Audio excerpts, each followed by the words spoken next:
नमस्कार, मैं स्वीटी और आप देख रहे हैं एनवीसी 24। बिहार के मुख्यमंत्री नीतीश कुमार अब सुप्रीम कोर्ट का दरवाजा खटखटाएंगे। जी, आप सोच रहे होंगे कि हाँ, आखिर सुप्रीम कोर्ट का दरवाजा क्यों खटखटाएंगे नीतीश कुमार। आपको बता दें कि 65% आरक्षण को लेकर हाईकोर्ट ने रद्द कर दिया है। इसको लेकर सुप्रीम कोर्ट में अब नीतीश कुमार जाएंगे। आपको बता दें कि राज्य सरकार ने दलितों, आदिवासियों और पिछड़े वर्गों के लिए आरक्षण 50% से बढ़ाकर 65% करने का प्रावधान किया था। इस पर हाईकोर्ट से रोक लगाई गई थी। ऐसे में बिहार में 65% आरक्षण बढ़ाने वाले मामले को लेकर नीतीश सरकार सुप्रीम कोर्ट पहुंच गई। आरक्षण कानून में संशोधन को खारिज करने संबंधी पटना उच्च न्यायालय के फैसले को बिहार सरकार ने उच्चतम न्यायालय में चुनौती दी है। संशोधित कानून के तहत नीतीश कुमार के नेतृत्व वाली राज्य सरकार ने दलितों, आदिवासियों और पिछड़े वर्गों के लिए आरक्षण 50% से बढ़ाकर 65% करने का प्रावधान किया था।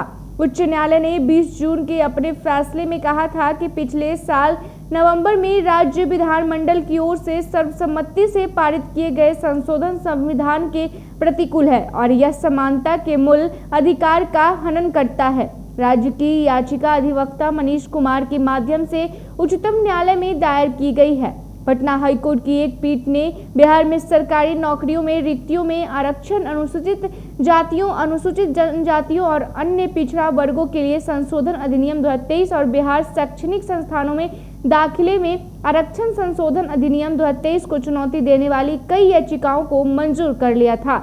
ऐसे में उच्च न्यायालय ने 87 यानी कि पन्नों के विस्तृत आदेश में स्पष्ट किया है कि उसे कोई भी ऐसी परिस्थिति नजर नहीं आती जो राज्य को इंदिरा साहनी मामले में उच्चतम न्यायालय की ओर से निर्धारित आरक्षण की 50% की सीमा का उल्लंघन करने में सक्षम बनाती हो। उच्च न्यायालय ने कहा, राज्य ने सरकारी नौकरियों और शैक्षणिक संस्थानों में विभिन्न श्रेणियों के संख्यात्मक प्रतिनिधित्व के लिए बजाय उनकी जनसंख्या के अनुपात के आधार पर आरक्षण देने का कदम उठाया।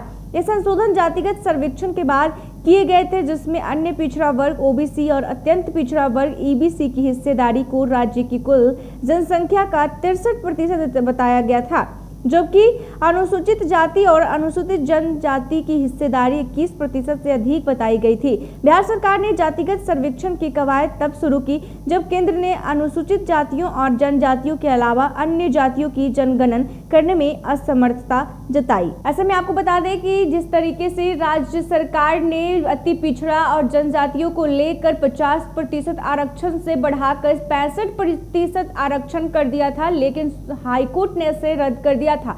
लेकिन नीतीश कुमार अब सुप्रीम कोर्ट का दरवाजा खटखटाएंगे और ऐसे में अपनी बातों को रखेंगे। आपको बता दें कि जिस तरीके से 65% आरक्षण को कहीं ना कहीं जो हाई कोर्ट है वो नकारा है, ऐसे में कहीं ना कहीं अब जो है सुप्रीम कोर्ट में ये मामला जाएगा। आखिर अब क्या कुछ फैसला निकल कर सामने आता है, ये तो देखने वाली बात होगी। ऐसे ही तमाम खबरों के लिए देखते रहे एनवीसी 24।